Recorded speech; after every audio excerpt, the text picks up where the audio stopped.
CMDRF സംഭാവനകൾ ഫലപ്രദമായി കൈകാര്യം ചെയ്യുന്നതിന് ധനവകുപ്പിൽ ഉദ്യോഗസ്ഥർക്ക് പ്രത്യേക ചുമതല നൽകി സംവിധാനം ഒരുക്കും. ധനസെക്രട്ടറിയുടെ കീഴിൽ തന്നെ പ്രത്യേക ഉദ്യോഗസ്ഥൻ അതിൻ്റെ ചുമതല വഹിച്ചുകൊണ്ട് പ്രവർത്തിക്കുകയും ചെയ്യും. സംഭാവന ചെയ്യുന്നതിനായി donation.cmdrf.kerala.gov എന്ന പോർട്ടലിൽ ദുരിതാശ്വാസ നിധിയിലുള്ള വിവിധ ബാങ്കുകളുടെ എല്ലാ അക്കൗണ്ട് നമ്പറുകളും നൽകിയിട്ടുണ്ട്. പോർട്ടലിൽ നൽകിയിരിക്കുന്ന നേരിട്ടുള്ള പേയ്മെൻറ്റ് സംവിധാനം വഴി വിവരങ്ങൾ നൽകി online banking, debit card,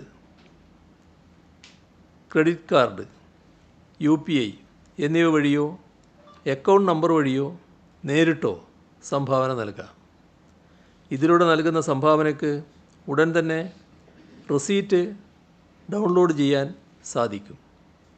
UPI വഴിയുള്ള ഇടപാടുകൾക്ക് 48 മണിക്കൂറിന് ശേഷമാണ് റെസീറ്റ് ലഭിക്കുക.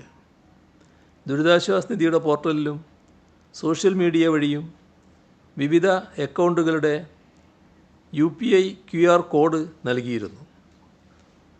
ഇത് ദുരുപയോഗപ്പെടാനുള്ള സാധ്യത ശ്രദ്ധയിൽപ്പെട്ടു.